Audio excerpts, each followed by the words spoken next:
Hey everybody, it's Wednesday, it's Wednesday. If you're new to the channel, welcome. If you're returning, welcome. As you can see, I'm not in my usual space, and my lovely husband is not with me, because we're on the go. So he's with me, but he's just not in the car right now. So we are out and about. Wednesday is starting to become our out and about day. um I don't know, for different reasons. And so, I don't want to disappoint you guys, the faithful viewers, somebody who may be new and may need a word, or whatever it can, whatever we say or have on, whoever we have on, can help you guys. I don't want you to miss that. So I wanted to make sure we're staying as consistent as possible. um if you gathered all that I just said. I feel like I just kind of babble. If you guys think that, then just know I know. I try to work on my diction and my speech, but sometimes it just doesn't work. It just doesn't work. I'm country raised and born and raised, and yeah, I'm probably gonna always just be country and mess up on my words and stuff like that. But anyway, welcome. I'm glad you're here. I'm glad that you decided to take a few moments out with all things marriage. So, if you're new to the channel, please subscribe, share the video, like the video, comment on the video, follow us on Facebook, on Instagram, as well as TikTok. We're not as active on TikTok, but when we post, we post. And yeah. So guys, it's Wednesday. This week has been hectic for me and my brain with the different activities, assignments that I have to do for class and stuff like that. And I know it has been busy for Derek, with all the assignments and projects that he has going on at work. But we're making it work. um as far as making sure that we're checking up on our mental health and making sure that we do things to relax us, do self-care, stuff like that. And we definitely encourage everybody else to do the same thing. Take that self-care, take that moment out, that 30 minutes a day, to just kind of relax and rewind and put on pause, stop, whatever you need to do to make sure that you are okay. You are okay. I feel like I just put three words together, but anyway, just to make sure that you are okay, and that you're not gonna have a breakdown. You're not gonna feel overwhelmed as much as possible, because I understand that you necessarily can't stop the feeling of being overwhelmed. But yeah, we are praying for you guys, in marriages as well as dating, single. We are praying for you. It's been real heavy on me, this week, just concerned about the marriages and people that I know, and different ones. It's just like every time I turn around, somebody's like separated or divorced, and it really breaks my heart. It really breaks my heart. I mean, I'm pretty sure some of them are like, no, I'm glad it happened and stuff like that. But as a person who believes in marriage and believes that it's beautiful and it is a ministry, you want to see people thrive in that area. Not just, in your businesses and, and whatever, but I want to see you thrive in your marriages. So I'm praying for you guys. We love you, But so I wanted to hop on. And this is more so for the women, but I feel as though the men will get something out of it as well. If not just to say, y'all heard what Krista said, be quiet and da da da. So, because I know how my husband is, ladies, so I know that y'all partner is probably saying the same thing after they hear what I'm about to say. So earlier this week or last week, the question was posed. I think it was last week. The question was posed: why did Samson from the Bible um, tell Delilah about his hair? And so, we had a conversation about that, and we discussed um, the biblical, spirituality piece of it all. And it was one of our good friends and cousins, my sister, Lavada. And we were doing the Bible plan, and that's a question that she asked. And so, we gave her the biblical and spiritual, our interpretations and thoughts and understanding of exactly why Samson told Delilah, correct? And so I was thinking. So I got to thinking, right? With the story of Samson, uh how his wives actually, Delilah wasn't the first wife that got him. There was another wife, and I can't remember her name, but she got the answer to a riddle from him, right? And then Delilah cut off his hair. So I was thinking, in the natural form, as wives, we know our husbands, right? That's why Delilah was able to get him to tell her where his strength lied. She knew how to approach her husband. She knew what to say to him to get him to respond to her. Yes, it took her a couple of tries, but that's what took him to share with her. For her to keep coming back to him and asking until she said, "Why won't you share yourself with me? Why won't you open up to me? Why won't you be vulnerable with me and tell me where your strength lies?" Yes, men, sometimes that's dangerous. Clearly, in this situation, it was dangerous for him. He shouldn't have told her, right? It was evident. It was clear that he shouldn't have told her. In certain relationships, we know those red flags, right, that we keep ignoring for whatever reason, because we're so in love, because we need them. We feel as though they help us to keep a certain status, and all the above, right? But as a wife, we know our husbands. I know my husband. I know what can tick him off. I know what can calm him down. I know what makes him happy. I know what makes him furious, right? I know what motivates him. And I know what can destroy him, right? Right? Do you see where I'm going? I know these things about my husband because, pat myself on the back. I'm a good wife, right?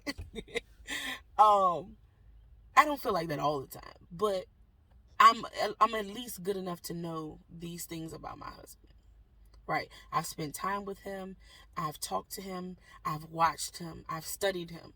I know these things about my husband. It makes our intimacy even stronger because I know these things, because I've taken time to know these things about my husband. I know what can destroy him just as well as I know what can make him happy, what can calm him, what gives him peace. I know what motivates him.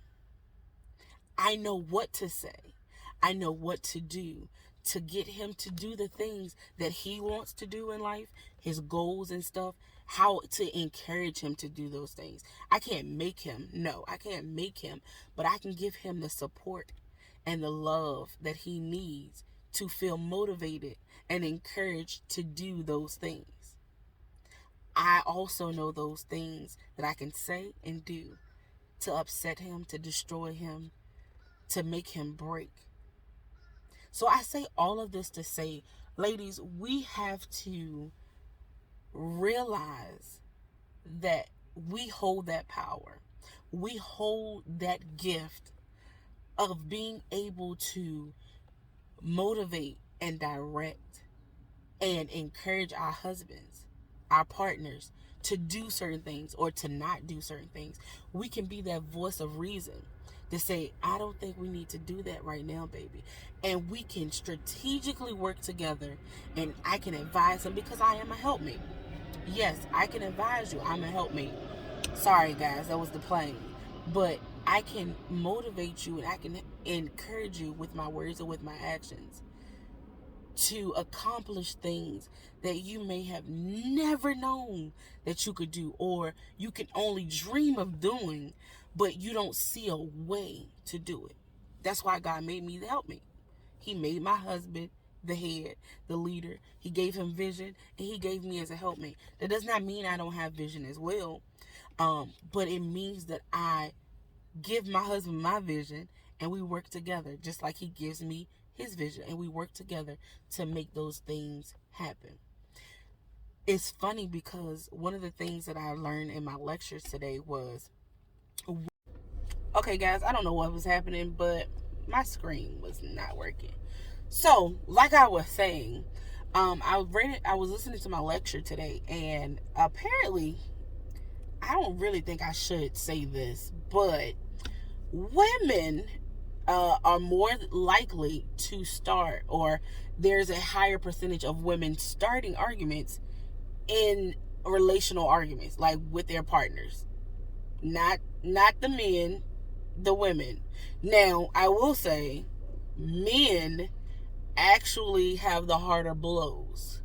Once they have entered into the argument, they want to start talking about your mama and them, whereas the women, we start the arguments. And they didn't give specifics behind it, because it was kind of like a brief, research says da da da da. But I can see that, because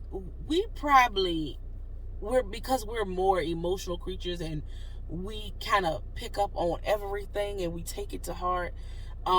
We feel as though, you're not paying attention to me. So when we start the argument, we're coming from a place of frustration, aggravation, being annoyed. Whereas our husbands sometimes probably will be like, I mean, that annoyed me, but I'm not gonna say nothing right now. Whatever.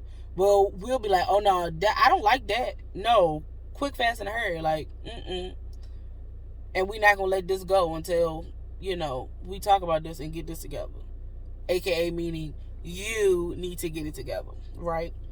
But yeah, so like I was saying, we have the power to motivate, to uplift, to encourage, as well as to break down and destroy, with our words and with our actions. And we have to realize that because we have that power, we have to be extremely careful with what we say, how we say it, and when we say it to our husbands. Yes, we need to express ourselves, express our wants and desires, even express our frustrations within our relationships. But we have to know who we're talking to when we're expressing all of these feelings. We have to know that if I say this because I care for my spouse, if I say this is going to make a mountain out of a molehill, excuse me guys, or an anthill, something that should not be, because our whole goal is to be unified together in a healthy relationship that honors God. If we I don't care what you say, I don't care what you feel, I'm going to say what I say, then we're not honoring, our husband, and we're not honoring God. Which, at the end of the day, we're not honoring our marriage, and we're not honoring ourselves. So we as women have to understand that what we say, how we say, when we say it, can be the start of something very detrimental in our relationships, or it can be the start or the added piece to building a very healthy, a very strong foundation relationship with our partners, upbuilding them, uplifting them, encouraging them to write the vision and make it plain, to set forth those goals and to put, honestly, their feet to the pavement and get it done. And we got to see where we want to go. Do I want my relationship to be argument after argument? Do I want it to be chaos and I don't like you, you don't like me? Do I want it to be, just I can't say anything, he can't say anything, without one of us blowing up or one of us feel like we're coming for one another? Or do we want to live in an environment where we can share our thoughts and opinions and be encouraged, or have a conversation about, I don't necessarily like that, or I don't necessarily agree with that. And me and Derek do it all the time. Like, I don't agree with that. I don't. And we might be passionate, and to other people it may sound like, oh, they in a heated discussion. But because we're passionate about it and we know each other, remember I said we know our husbands, and in the same vein, our husbands know us. So if we're having a passionate conversation about something, because my husband has plenty of thoughts, guys. If you don't know him, Chad, he got plenty of thoughts, okay? And so I'll listen to him, and I'm like, on some discussions, I'm just like, nah, I don't agree with that. Let me Google that. And he doesn't take offense to it until I start doing it too often. And he just like, all right now, like, I don't open my mouth unless I know something. And sometimes he not right. I ain't gonna say he wrong, but sometimes he not right. And I'm laughing even more so because, guys, look. He in the car with me now. At first he wasn't in here, but now he is.